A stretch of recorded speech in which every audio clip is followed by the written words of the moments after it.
함께 보실 하나님의 말씀은 시편 24편 1절로 6절까지 말씀입니다. 시편 24편 1절로 6절까지 말씀을 교독하도록 하겠습니다. 땅과 거기에 충만한 것과 세계와 그 가운데에 사는 자들은 다 여호와의 것이로다. 여호와께서 그 터를 바다 위에 세우시며 강들 위에 건설하셨도다. 여호와의 산에 오를 자가 누구며 그의 거룩한 곳에 설 자가 누구인가? 마음이 두지 않아 거짓 맹세하지 않아. 그는 여호와께 복을 받고 구원의 하나님께 의를 얻으리니 이는 여호와를 찾는 족속이요 야곱의 하나님의 얼굴을 구하는 자로다. 아멘. 지난 올 한 해도 변함없는 하나님의 은혜로 여기까지 왔습니다. 가정 가운데 수고한 우리 가족들에게 위로하고 격려하는 잠시 시간 가지면 어떨까요? 한 해 수고하셨습니다. 고맙습니다. 감사합니다라고 한번 인사하시겠습니까? 네.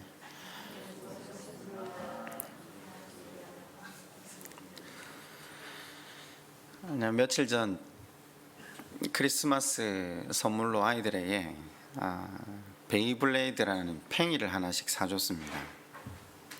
받은 선물을 어찌나 좋아하든지 눈을 뜨자마자 팽이를 돌리기 시작하더니 오전에도 돌리고 점심에도 돌리고 오후에도 돌리고 저녁을 먹고도 돌리더니 자기 전까지 팽이를 돌리고 있더라고요. 그래서 제가 자기 전에 아이들한테 가서 이렇게 이야기를 했습니다. 너희들은 팽이를 예배하는구나. 그랬더니 저희 집 첫째가 다시 묻더라고요. 이게 왜 예배하는 거예요? 라고.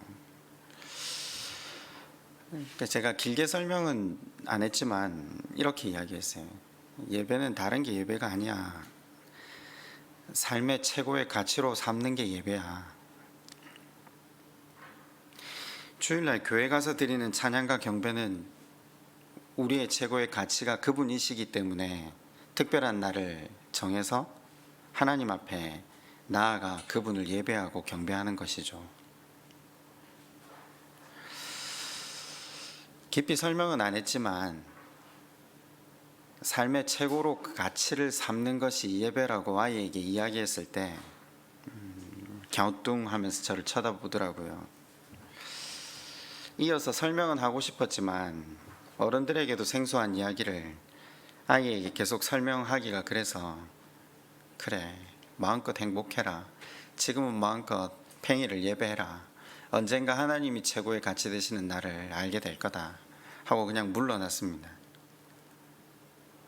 여러분은 누구를 예배하고 계십니까? 여러분의 예배의 대상은 누굽니까? 지난주 우리는 성탄절을 맞이하면서 예배의 대상, 그분은 은혜와 진리의 하나님이심을 상고해 보았습니다. 우리의 예배의 대상은 은혜의 하나님만이 아니라 진리의 하나님만이 아니라 은혜와 진리의 하나님 되심을 생각해 보았죠. 우리 하나님은 사랑이실 뿐만 아니라 공의의 하나님 되신다는 사실을. 사람들은 은혜의 하나님은 반가워하고 모셔드리기를 기뻐하지만 진리의 하나님, 즉 하나님 나라를, 주신 하나님 나라를 이루어가기 위해 제자도의 삶을 요구해 오시는 그 진리의 하나님은 우리 심령 가운데 받아들이기 힘들어 한다라고 했습니다. 그래서 주님은 아주 오랜 시간 우리 심령의 문 밖에서 우리 문을 두들기시며 서 계셔야 하고 그 문을 열어드리지 못한 많은 성도들의 외면으로 인해 얼마나 오랜 시간 그 앞에 서성이며 계셔야 하는지를 크리스마스, 성탄절 말씀을 통해 우리가 나누어 보았죠. 우리의 시선이 우리가 섬기고 있는 하나님에 대한 생각들이 얼마나 우리가 치우쳐져 있는가를 제가 단적인 예로 하나 들어드렸잖아요.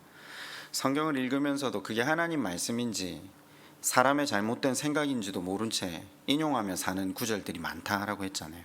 내 시작은 미약하였으나 내 나중은 심히 창대하리라. 이건 하나님 말도 아니고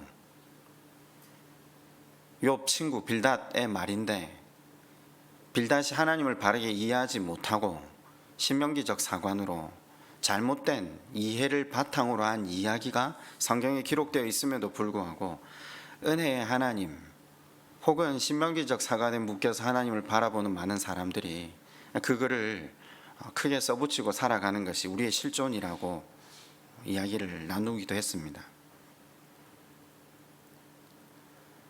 우리가 계속해서 2020년 연말에 오늘 이제 마지막 주간이니까 예배에 관련해서 말씀을 상고하고 있는 중입니다.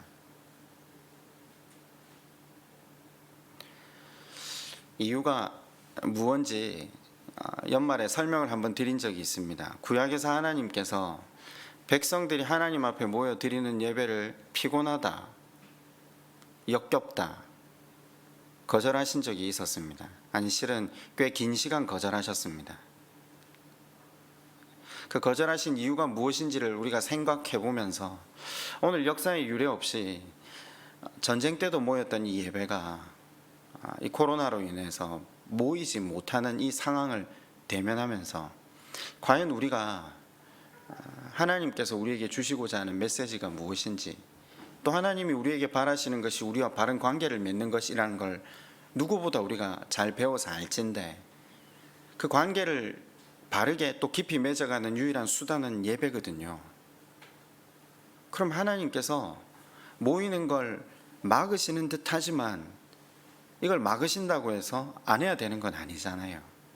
마치 꼭 그런 거죠. 사랑하는 부모가 자녀의 버릇을 고쳐놓기 위해서 너 그렇게 살 것 같으면 호적 팔아. 그러면 자녀가 어떻게 해야 됩니까? 호적을 파야 됩니까? 아니잖아요. 아버지의 의도가 무엇인지 깨달아서 바른 삶으로 나아가 드려야 되는 거죠. 모일 수 없게 되었다고 해서 쉬는 시간이 아니라 진짜 하나님이 바라시는 예배가 무엇인지를 계속해서 상고해 봄으로 하나님께서 원하시는 예배 다시 회복시키는 것이 우리 삶의 가장 급선무이기에 연말에 예배에 대해서 계속 상고해 보고 있습니다. 하나님께서 우리에게 원하시는 예배의 본질이 무엇이었죠? 예배의 형식도 중요하지만 예배를 드리는 우리 중심이라고 말씀을 드렸습니다. 하나님이 원하시는 제물은 상한 심령이라 다윗의 고백을 배웠지 않습니까? 하나님이 우리에게 바라시는 진정한 예배의 핵심은 우리가 상한 심령으로 하나님 앞에 나아가는 것입니다. 상한 심령이 무엇인지 한동안 몇 시간에 걸쳐서 말씀을 상고해 보았습니다. 나의 죄인됨을 절감하고 하나님만 구하는 심령. 이게 참 머리로 알아지기는 쉽지만 이것을 온전히 깨달은 것이 사도 바울이 그 사역 마지막 순간임을 바라볼 때는 우리 모두가 하나님 앞에 온전한 상한 심령이 되기까지 얼마나 장구한 세월이 필요하고 많은 훈련이 필요한가도 생각해 보았죠. 그래서 이 상한 심령으로 빚어져가는 과정을 여호수아서를 통해 살펴보았죠. 먼저는 이 상한 심령이 되게 하기 위해서 하나님은 광야를 거치게 하신다라고 했습니다. 광야는 부족함을 배우는 곳이 아닙니다. 오히려 반대라고 했죠. 우리의 모든 것을 공급하시는 분이 하나님이시라는 사실을, 우리의 공급자가 되시는 분, 우리의 인생의 모든 것을 채우시는 분이 여호와 하나님이시라는 사실을 각인시키는 시간이 광야의 훈련의 목적입니다. 광야에서 하나님께 시선을 고정시키게 하는 것이 하나님의 훈련의 목적임을 배웠죠.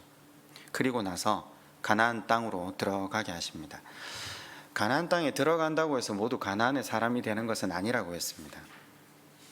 하나님을 바라보는 자, 그 사람이 진정으로 가나안의 주인이 된다라고 했는데, 그래서 하나님께서 요단을 건너게 하시자마자 그들에게 제일 먼저 명령하셨던 것이 무엇이었죠? 기념비를 세우게 하는 것이었습니다. 요단 강바닥에 있던 12개의 돌을 주워다가 길갈에 기념비를 세우게 했죠. 하나님은 자신을 스스로 기념해야 될 만한 분이 아니십니다. 하나님이 자신을 위해서 내가 이 요단을 가른 것을 너희가 기억하고 기념해다오. 하나님은 수천 번, 수만 번이든 다시 그 일을 하실 수 있는 분임에도 불구하고 이와 같은 명령을 내리신 이유가 무엇 때문이었습니까? 우리를 위함이었습니다.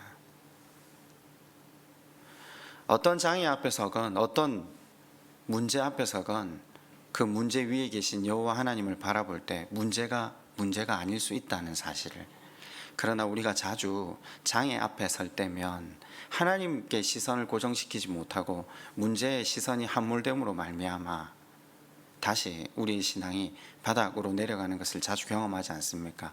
하나님께서 그 돌을 세워서 여호와 하나님의 전지전능하심을, 그 능력을 너희가 기억하고 그 하나님을 바라볼 것을 요청하신 것이었죠.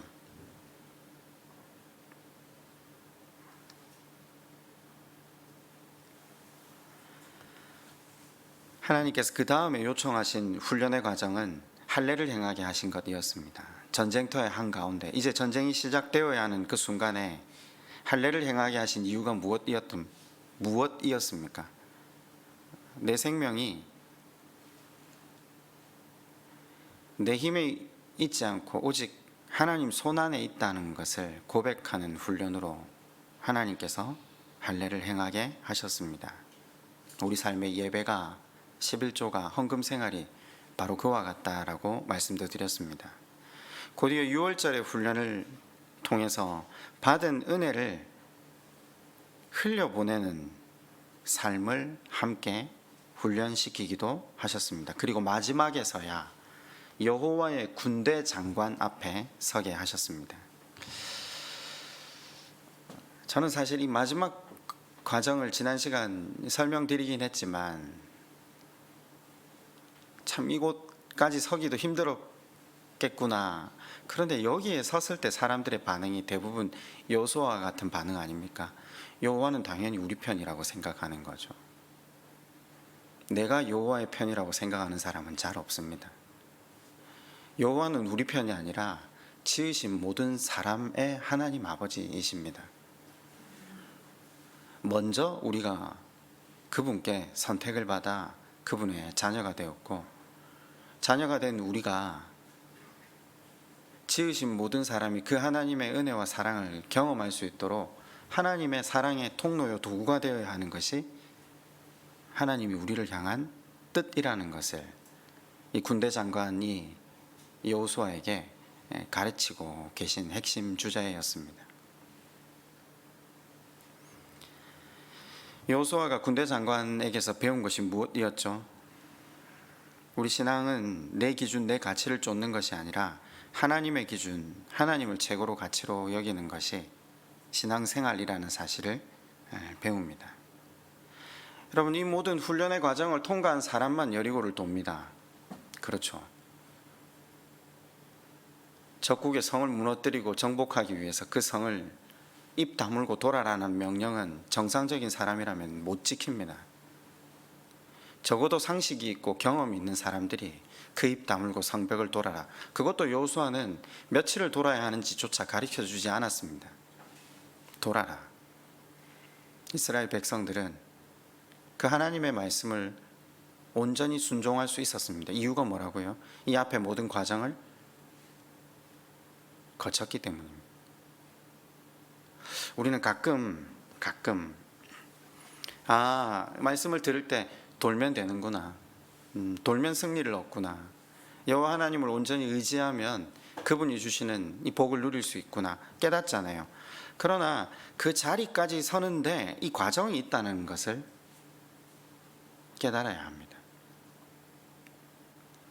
이런 표현을 했잖아요. 되어져야 할 나 그리고 현재의 나 사이에는 간격이 있다라고 했습니다. 말씀을 듣다 보면 자꾸 우리는 되어져야 할 나가 현재의 나라는 착각을 하고, 내가 지금 듣는 것이지 깨달은 것이지 그 말씀을 훈련하고 순종하고 살아내는 것으로 착각할 때가 많다라고 했습니다. 그래서 우리가 어디쯤 서 있는지 한번 돌아보자라고 몇 주간에 걸쳐서 계속 말씀을 드렸습니다. 여러분 어디쯤 서 계십니까? 한 해가 지나기 전에 한번 시간을 내셔서 하나님 앞에 올 한 해뿐만 아니라 우리의 인생 전체가 걸어오면서 지금 방금 말씀드린 이 과정을 사실은 여러 번 반복할 수도 있어요. 갔다가 뒤로 돌아가기도 하고 또 중간에 가다가 멈추기도 하고, 그죠? 하나님께서 내게 원하시는 그 다음 과정이 무엇인지를 돌아보며 걸어가는 것은 지혜이지 않겠습니까? 연말에 코로나로 인해서 많은 행사와 모임이 취소됨으로 말미암아 우리는 조금이라도 가족들과 시간을 보내게 되고 우리 자신을 하나님 말씀 앞에 비추어 볼 수 있는 시간을 가지고 있습니다. 모쪼록 그간 전해드린 말씀을 다시 한번 상고해 보시며 하나님 앞에 내가 어디쯤 서 있는지, 그 하나님과 만나시는 복된 시간을 누림으로 한 해를 잘 매듭 지으시길 주님의 이름으로 축원드립니다. 이제까지 과정을 살폈습니다. 오늘 말씀을 통해서 예배 장소에 대해서 다시 한번 상고해 보려고 합니다. 예배 과정, 상한 심령이 되는 과정에 대해서 쭉 살피다가 왜 갑자기 예배의 기본이 되는 개념으로 다시 돌아가는가? 실은 예배 장소를 여러 차례 상고했거든요. 앞서 이 예배를 설교를 시작했던 첫 번째 주제가 성전이었죠. 기억나십니까? 다윗이 성전을 짓지 못한 이유가 무엇 때문이라고요? 흔히 사람들은 솔로몬, 그 앞에서 하는 이야기를 들으므로 내가 전쟁에서 피를 많이 흘렸기 때문에 하나님께서 성전 짓는 것을 거절하신 것처럼 이야기를 했지만 제가 늘 하는 이야기가 있죠. 사람이 한 말보다 하나님 하신 말씀이 중요하다라고요. 성경에는 분명히 나단 선지자를 통해서 하나님이 성전 짓는 것을 조금이라도 더 딜레이 시킨 이유를 밝히십니다. 이유가 뭐였죠? 이스라엘 백성들은 성전을 짓고 나면 성전 안에서만 하나님을 만나고 성전 밖에서는 마치 꼭 하나님이 성전 안에만 계신 분이신 양 성전 안에서의 삶 따로 성전 밖에서의 삶을 따로 살 것을 아셨기 때문에 하실 수만 있다면 그 성전 짓는 것을 유예시키려 하신 것이 하나님 당신의 뜻이었다는 것. 그래서 나는 성전 안에만 있는 하나님이 아니라는 것을 이스라엘 백성들로 하여금 계속 설득하고 훈련시키길 원하셨다라는 것을 상고해 보았죠. 자, 그렇다면요, 우리가 머리로는 배웠는데 우리 삶이 과연 하나님은 성전 안에만 계신 분이 아니라, 그러니까 요즘은 성전은 제가 이제 우리가 분명히 무소부재하신 그 하나님이 온 세상에 충만하시고 우리가 살아가는 그 삶의 터전에 하나님 함께 하시기 때문에 우리가 성전이고 하나님이 머무시는 우리의 심령이 하나님 그 앞에 성전됨을 깨닫는다면 여기까지 다 깨달았죠. 들었으니까요. 근데 이스라엘 백성들처럼 하나님은 성전 안에만 계신 분으로 생각하고 살아가는 것은 아닌지 말씀을 통해서 다시 한번 상고해 보려고 해요.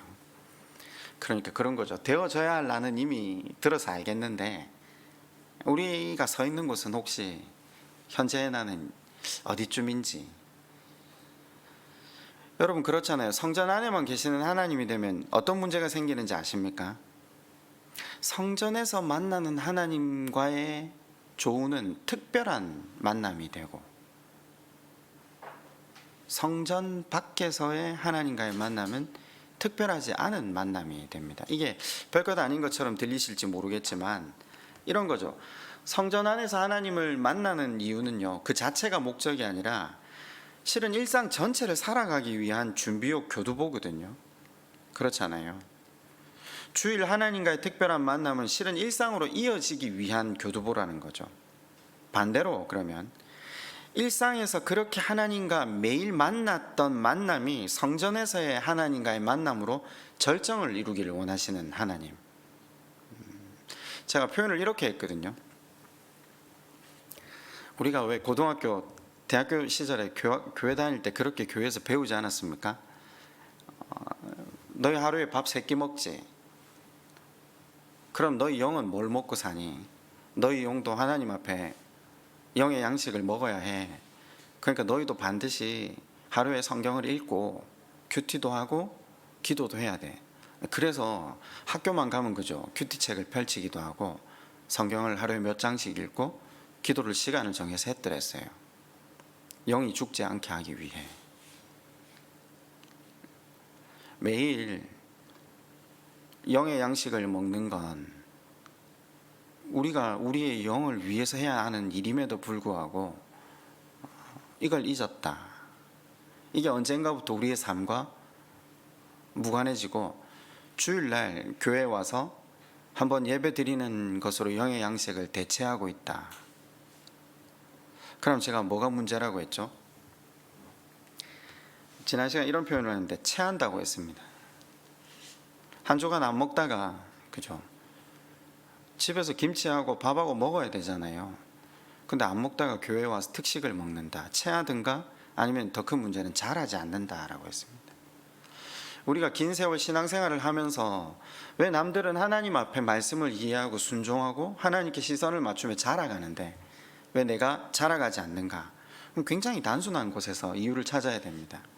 내가 매일 자라가기 위해 먹고 마시는 것을 행하지 않았기 때문이구나. 다음 주는 신년 예배를 드리게 되잖아요. 1월 1일 날 9시, 11시 예배 그대로 이제 주일 예배처럼 진행합니다. 신년 예배 때 다시 우리가 말씀을 상고할 내용이 바로 이것이 주제입니다. 2021년에는 잘 먹고 잘 마시자. 우리의 영이 먹고 마시는 것을 멈추면 자라가는 것만 멈추는 것이 아니라 우리가 이제껏 밟아왔던 훈련의 과정이 다시 원위치로 돌아가는 우를 범하게 되더라고요.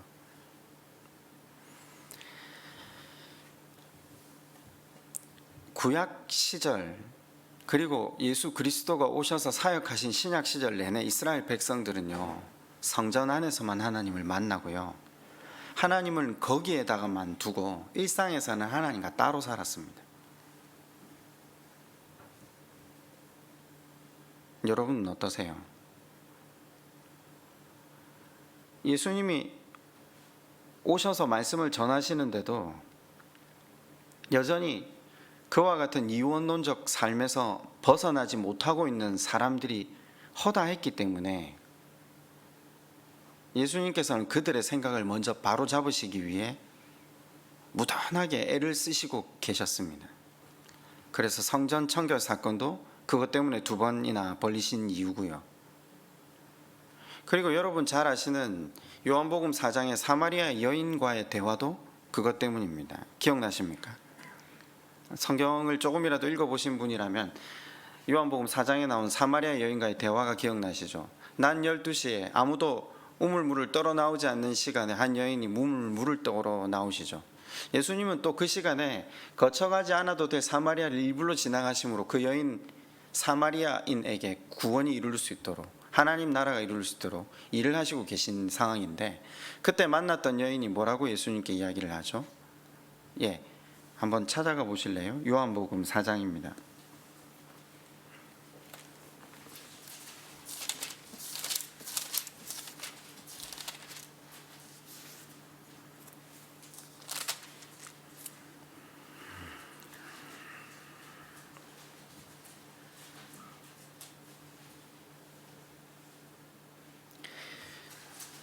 요한복음 4장 10절 이하로 제가 한번 읽어드릴게요. 예수께서 대답하여 이르시되 내가 만일 하나님의 선물과 또 내게 물 달라 하는 이가 누구인 줄 알았더라면 내가 그에게 구하였을 것이요 그가 생수를 네게 주었으리라.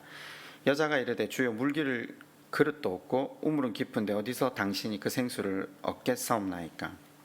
우리 조상 야곱이 이 우물을 우리에게 주었고 또 여기서 자기와 자기 아들들과 짐승이 다 마셨는데 당신이 야곱보다 더 크니까. 예수께서 대답하여 이르시되 이 물을 마시는 자마다 다시 목마르니와 내가 주는 물을 마시는 자는 영원히 목마르지 아니하리니 내가 주는 물은 그 속에서 영생하도록 솟아나는 샘물이 되리라. 여자가 이르되 주여 그런 물을 내게 주사 목마르지도 않고 또 내가 여기 물 기르러 오지도 않게 하옵소서. 이르시되 가서 내 남편을 불러오라. 이 질문에 대해서 여인은 남편이 없다라는 표현을 하죠. 근데 예수님은 그 여인의 과거를 모두 꿰뚫어 보시고 내게 남편 5이 있었다. 그러니까 네가 이혼을 5번이나 했다. 이렇게 표현을 하시는 거죠. 그 말에 놀란 여인이 당신은 선지자입니다. 하나님이 보내신 자입니다. 라고 이야기를 하잖아요. 여기까지가 주제가 아니에요. 그렇죠? 여기는 예수님이 그 사람에게서 하나님이 보내신 선지자라는 걸 인정받는 과정이잖아요. 지금 이건 아무 상관이 없는 거예요. 여기에서 어떤 적용과 해석이 나올 이유가 없는 거죠. 핵심은 그 다음 대화를 하려고 지금 여기까지 온 거죠. 이 여인의 관심사가 뭐죠? 이 여인이 지금 인생의 최고의 가치로 삼고 문제로 여겼던 것을 하나님이 보내신 자를 만났다면 제일 먼저 할 거 아닙니까? 제 말 이해가 되시죠? 자기가 평상시에 구하고 쫓는 것이 결국은 하나님의 사자를 만났을 때 제일 먼저 나오는 질문이 되거든요. 이 여인이 19절에 이렇게 질문합니다. 여자가 이르되 주여 내가 보니 선지자로소이다. 우리 조상들은 이 산에서 예배하는데 당신들의 말은 예배할 곳이 예루살렘에 있다 하더이다. 사마리아 여인의 관심은 예배에 관한 것입니다. 이 여인에게 있어서 바른 예배는 장소와 관련이 되어 있다는 사실을 우리는 알게 됩니다. 여인이 질문한 게 뭐죠? 사마리아인들이 예배하는 것이 올바르냐? 아니면 예수님 당신이 속한 유대인들이 예배하는 것이 맞느냐? 굉장히 궁금하게 여긴 거죠. 무슨 말입니까? 여인이 왜 이 질문을 하는 거죠? 하나님이 어디에 계시냐라는 거죠. 지금 그겁니다. 사마리아인들은 그리심산에 성전을 세웠고요. 베델에 성전이 있잖아요. 그러니까 하나님은 그 베델에 계신지 자기들이 세운 그리심산에 계신지 또 성전이 사실은 여러 개거든요. 도대체 어느 성전에 가야 하나님이 계시냐? 우리 조상들이 예배하는 것이 맞습니까? 당신들이 예배하는 곳이 예루살렘 성전 맞습니까? 이 여인은 지금 굉장히 본질적인 질문을 주님께 던집니다. 참된 예배가 하나님께 상달되는 예배가 드리고 싶은데 내가 어디에 가서 예배를 드려야 됩니까? 라는 질문입니다. 예수님께서 뭐라고 대답하십니까? 예수께서 이르시되 여자여 내 말을 믿으라. 이 산에서도 말고 예루살렘에서도 말고 너희가 아버지께 예배할 때가 이르니 너희는 알지 못하는 것을 예배하고 우리는 아는 것을 예배하노니 이는 구원이 유대인에게서 남이라. 아버지께 참되게 예배하는 자들은 무엇과 뭐로 예배한다고요? 영과 진리로 예배한다. 자, 그러면서 장소의 문제가 아니라 이것도 아니고 저것도 아니고 24절에 뭐라고 하십니까? 하나님은 영이시니 예배하는 자가 영과 진리로 예배할지니라. 말씀을 중간에 다 설명하지는 못하겠고 영과 진리가 핵심이니까 자, 예수님께서 하신 말씀에 그럼 영과 진리가 뭐죠? 영은 뭐죠? 지난 몇 주간에 걸쳐서 배운 상한 심령, 바로 그 이야기입니다. 굉장히 단순합니다. 소망 없는 나를 더 이상 주장하지 않고 내 삶의 주인의 자리에서 내려와 하나님이 내 삶의 주인이 되시는 그 상한 심령, 참 성전의 삶, 그것이 하나님 바라시는 예배의 한 형태. 그리고 진리는요, 성탄절날 설교 들으셨잖아요. 그죠? 아무도 고개를 끄덕 안 하시는데 이제 진리 이해가 되십니까? 지금 이 말이 그 진리입니다.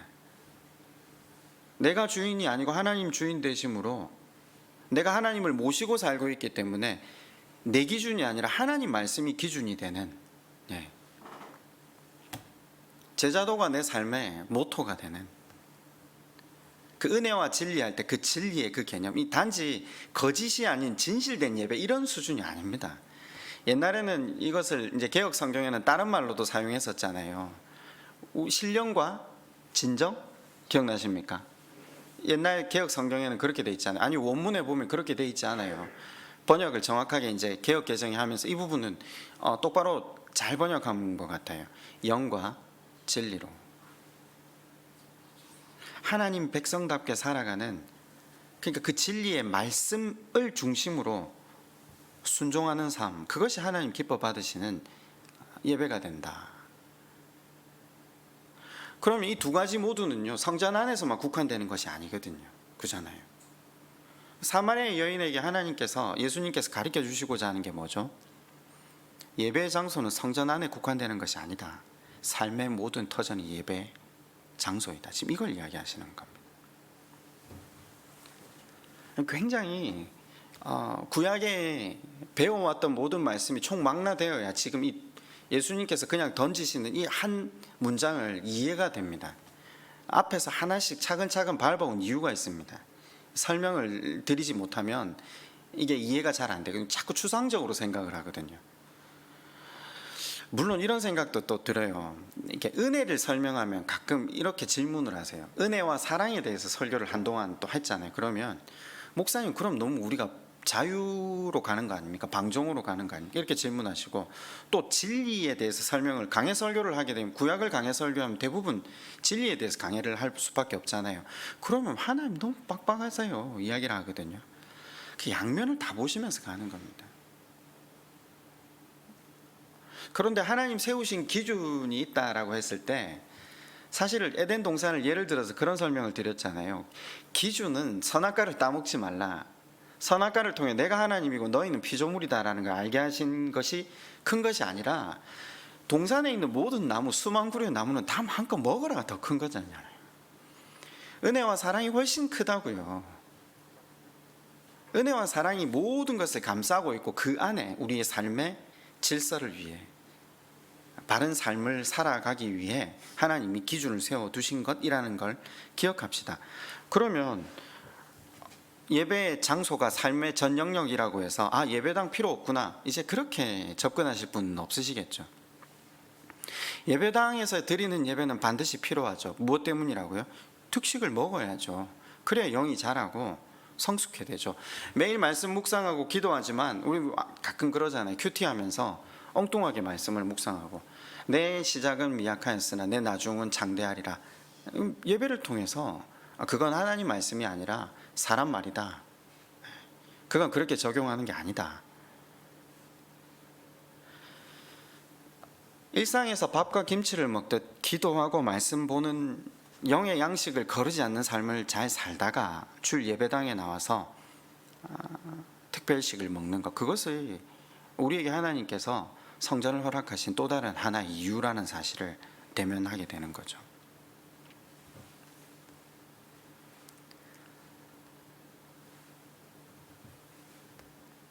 여러분, 예수님은 분명히 모임 자체를 부정하시거나 교회를 부정하신 분이 아니세요. 교회를 세우신 분이잖아요. 모이기를 힘쓰라고, 떡을 떼고 예배 공동체로 삶을 나누라고. 오늘 그 말씀의 핵심이 바로 시편 24편 1절 2절에 나옵니다. 읽으신 내용 그대로 이 시편 24편은 공예배 때 고백한 노래인데 이렇게 전개됩니다. 땅과 거기에 충만한 것과 세계와 그 가운데 사는 자들은 다 여호와의 것이로다. 여호와께서 터를 바다 위에 세우시며 강들 위에 건설하셨도다. 모든 게 누구 소유라고요? 하나님. 하나님은 당신이 지으신 만물 위에 계신다. 이걸 설명하는 거죠. 하나님은 성전 안에만 계신다? 아니요. 만물 위에 계신다. 하나님은 어디나 계시지 예배당 안에 갇혀 계신 분이 아니다. 이걸 먼저 시인이 설명하고 있는 겁니다. 이해가 쉬우시죠? 그러면서 3절에 이렇게 밝힙니다. 여호와의 산에 오를 자가 누구며 그의 거룩한 곳에 설 자가 누군가. 아니, 앞에 실컷 온 세계에 충만하신 분이 하나님이시라고 해놓고 요한복음 4장에 사마리아 여인이 드린 질문하고 똑같이 또 이야기를 하는 것 같지 않습니까? 거룩한 곳, 이건 성전이잖아요. 무슨 말입니까? 모든 곳이 하나님 그분께서 임재하는 곳이지만 결국 한 곳으로 모이는 것도 필요하다라는 것을 동시에 대조적으로 설명하는 겁니다. 그러면서 주님 전에 나올 수 있는 사람들이 누구냐? 자격이 뭐냐? 무슨 말이죠? 주님 앞에 나오는 사람들은 어떤 삶을 살아야 하냐? 이 주제를 동시에 4절에서 6절까지 이야기합니다. 오늘 우리가 읽은 마지막 부분이 이렇게 전개됩니다. 곧 손이 깨끗하며 마음이 청결하며 뜻을 허탄한 데 두지 아니하며 거짓 맹세하지 아니하는 자로다. 그는 여호와께 복을 받고 구원의 하나님께 의를 얻으리니 이는 여호와를 찾는 족속이요 야곱의 하나님의 얼굴을 구하는 자로다. 제가 지금 이제 계속 예배, 성전, 우리의 신앙의 여정 아주 좀 큰 그림을 그리면서 이제까지 해왔던 설교를 연말 마지막 설교에 지금 압축시켜서 전달을 하고 있는 거예요. 설교를 들으셨으면 이게 지금 이해가 되셔야 돼요. 무슨 말이냐면요, 성전에서 드리는 예배를 통해 하나님에 대한 인식이 깊어지면요, 하나님이 온 세상에 충만하시구나, 하나님이 내 일상 가운데 계시는구나, 그러니까 나는 하나님의 눈을 어디에서든 피할 수 없는 존재구나, 코람데오의 삶을 살아야 되는구나, 하나님 눈앞에서 살아가기 때문에 손이 깨끗할 수밖에 없다는 거예요. 지금 하나님 내 앞에 계시니까, 하나님이 내 삶 가운데 임해 계시니까 일하는 방법이 달라지고요, 말을 하는 태도가 달라지는 거죠. 쉽게 말하면 이전에 왔던 손님한테 그냥 좀 불친절하고 뭐 내 감정대로 늘 대했는데, 하나님 면전 앞에 하나님 보내신 사람이다 생각하면 거스름돈 주는 태도도 달라지고 말하는 태도 자체가 달라진다는 거죠. 가족에게도 마찬가지죠. 하나님 형상으로 지어진 사람, 이 사람이 하나님 나라를 이루게 하는 것이 하나님께서 이 가정이라는 선교지에 나를 보내신 것이라는 걸 깨닫는 사람들은 이제 가족에게 대하는 말투나 행동도 다 달라진다는 거죠. 그게 뭐죠? 지금 24편이 말하고자 하는 게 그게 예배라는 거예요. 거기까지 이제 가자는 거죠. 아까 제가 예배가 뭐라고 표현했습니까? 제가 시작 첫 서두에 예화를 하나 들었잖아요. 우리 아이에게 이야기를 하면서 너 팽이를 예배하는구나. 예배를 영어로 뭐라고 하는지 아시죠? 워십이라고 하죠. 워십이 월스와 쉽의 합성어잖아요. 월스는 뭐죠? 가치, 그죠? 쉽은 상태, 어떤 자리에 두다 하니까 가치, 하나님께 모든 최고의 가치를 두는 삶이 예배입니다. 그죠?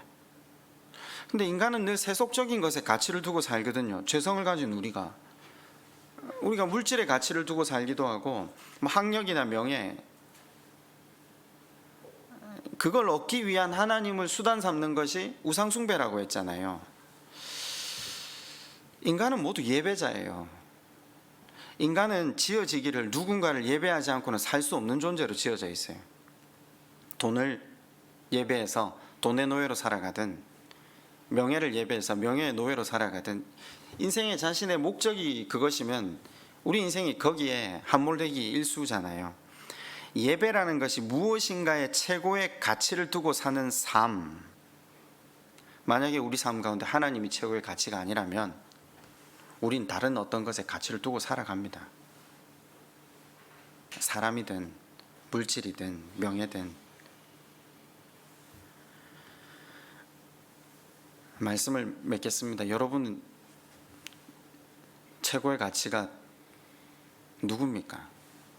혹은 무엇입니까? 우리가 말은 그렇게 하잖아요. 깨닫기는 하나님이 최고의 가치입니다. 고백하고 찬양하고 헌금도 드리는데 월요일에 나가면요, 전혀 그 하나님이 그 정도 가치에 있게끔 살아가지 않고 살아갈 때가 많지 않습니까? 그게 예배가 아니라는 거죠. 예배는 예배당에서 하나님 말씀으로 특식 먹고 매일 영의 양식을 먹으면서 매 순간에 그 하나님 앞에서 살아가는 자임을 깨닫고 그분 중심으로 대화하고 그분 중심으로 행동하는 것, 그것이 하나님께 영광 돌리는 삶. 하나님은 그 삶을 수단 삼으셔서 지으신 모든 사람들이 구원에 이르를 수 있도록 우리를 도구 삼으시겠죠. 그것이 예배입니다.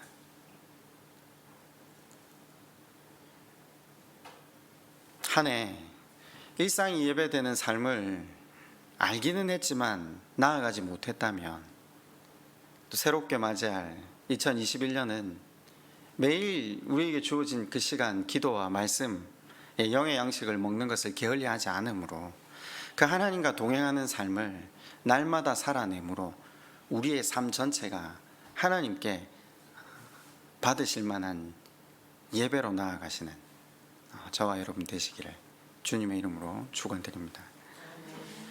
우리 시간 한번 말씀을 생각하시면서 기도할까요?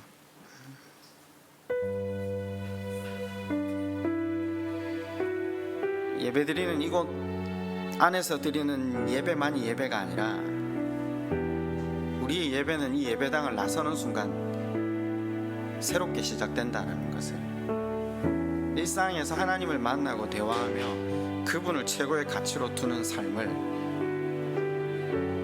살아가게 해달라고. 그래서 다시 교회 예배당에 나와서 드리는 예배가 하나님 앞에 위로요 축제가 될 수 있는 그런 신앙의 전기를 맞이할 수 있게 해달라고 우리 시간 그렇게 하나님 앞에 한번 기도하겠습니다.